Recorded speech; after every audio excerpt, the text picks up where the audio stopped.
Assalamualaikum warahmatullahi wabarakatuh. Nama saya Taufan Maulana Rizaldi. Di sini saya akan menjelaskan soal nomor 2 UAS Statistika Industri. Nah, jadi ini untuk soalnya, lalu untuk pengerjaannya seperti ini. Nah, jadi yang pertama dicari itu adalah scatter plot antara variabel X dan variabel Y. Nah, jadi langkah pertama yang kita lakukan itu masukkan data 1 sampai 8 untuk variabel X dan variabel Y-nya. Lalu kita cari rata-rata untuk variabel X dan variabel Y. Lalu setelah itu hasil dari rata-rata variabel X yaitu 37,375, untuk variabel Y yaitu 20,375. Nah, lalu untuk kolom selanjutnya yaitu X1 min dikurang dengan rata-rata variabel X, yaitu kita dengan cara 27 dikurangi dengan rata-rata variabel X, begitu dengan seterusnya. Nah, untuk X1 dikurang rata-rata variabel X lalu dikuadratkan, yaitu kita hanya mengkuadratkan hasil dari kolom yang sebelah ini. Jadi min 10,37 dikuadratkan menjadi 107,64, 6,62 dikuadratkan 43,89, dengan total hasilnya yaitu 711,87.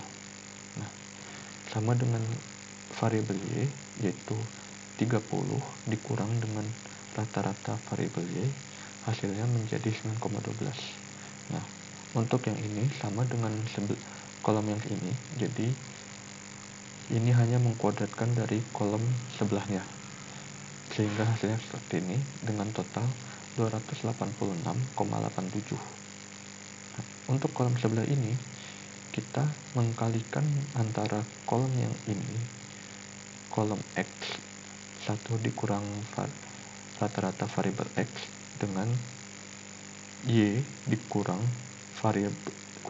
rata-rata variabel Y, sehingga hasilnya menjadi seperti ini dengan jumlah min 427,62.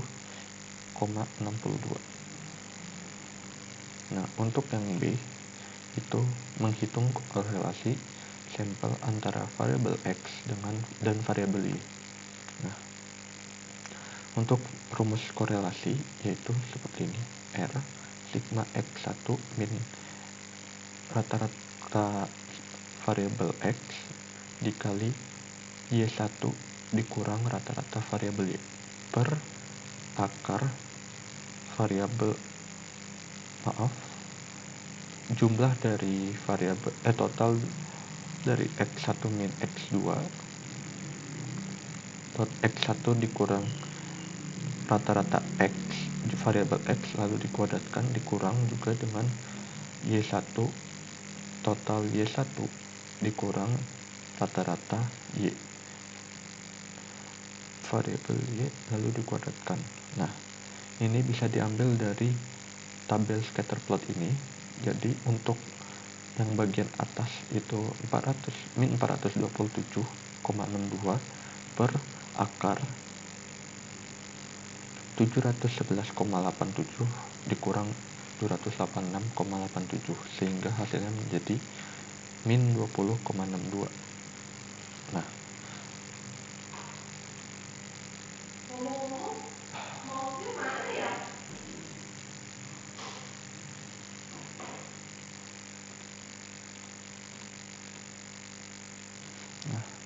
untuk soal yang C itu kita menghitung intercept atau A dan slope atau B menggunakan metode least square. Jadi seperti ini hasilnya untuk pengerjaannya. Yang A itu rumusnya Y rata-rata Y min BX sama dengan 20,875 min 0,06 dikurang min 0,6 lalu dikali dengan 37,375, hasilnya seperti ini. Nah, untuk B nya kita bisa cari dulu dari rumus B, yaitu total sigma X1 min rata-rata variabel X dikali Y1 dikurang variabel Y per total X1 min rata-rata variabel X lalu dikuadratkan. Nah, ini bisa diambil dari tabel scatter plot lagi, yaitu yang atas itu min 427,62 dan yang bawahnya yaitu yang ini 711,87, sehingga hasilnya min 0,6. Nah, lalu untuk tabel seperti ini, untuk Y1 nya tinggal kita ambil dari data yang Y sehingga menjadi seperti ini. Nah, untuk S2 nya atau S kuadrat atau MSE, nah sama dengan MSE.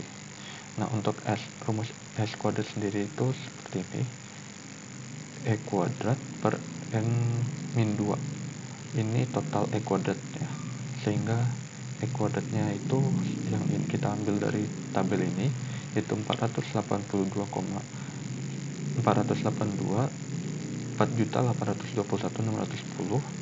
per 8, karena total datanya ada 8 dikurang 2, sehingga hasilnya sendiri seperti ini. Untuk SB itu kita akarkan hasil X kuadratnya per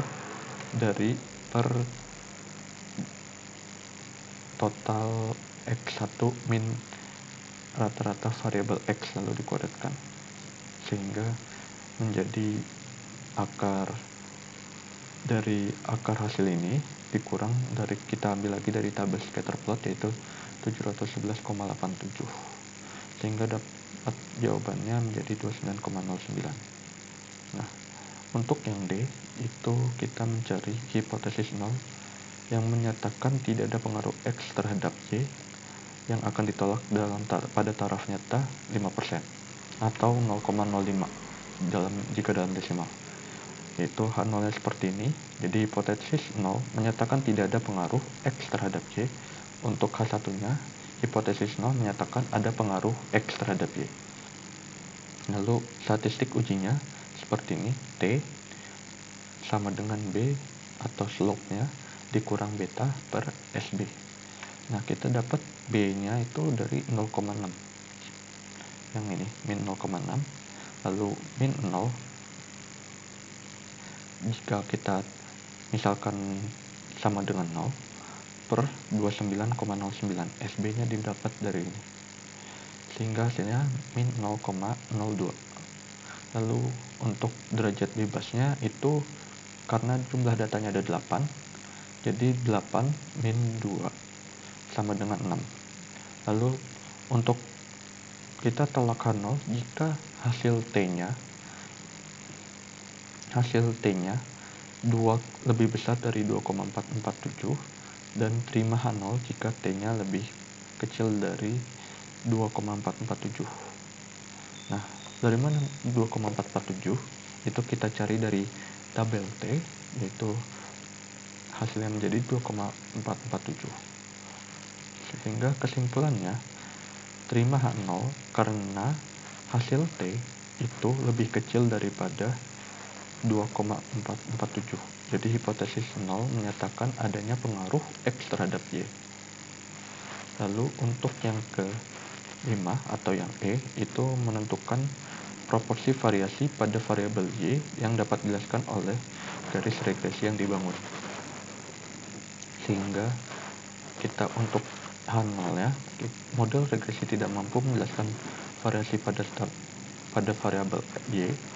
Lalu H1 nya, model regresi mampu menjelaskan variasi pada variabel Y. Nah, untuk statistik ujinya hampir sama seperti ini, dan MSR-nya seperti ini. Dari mana 4839061,1 ini diambil dari total ini, yaitu yang ini. Lalu F-nya kita cari MSR per MSE. MSR-nya yang ini, dan untuk MSE-nya kita ambil dari yang atas. Yang ini 602701,25, sehingga hasilnya seperti ini 8,02. lalu tabel ANOVA-nya seperti ini. Sehingga daerah kritis untuk kriteria uji dengan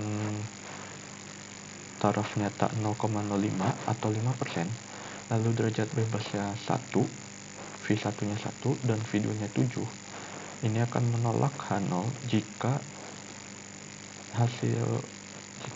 F hitungnya lebih besar daripada 5,59 dan terima H0 jika F hitung lebih kecil dari 5,59. Nah, dari mana 5,59 ini?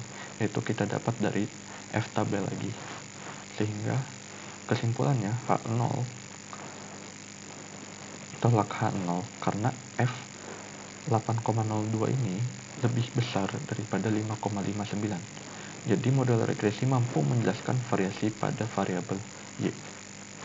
Sekian untuk penjelasan nomor 2. Terima kasih.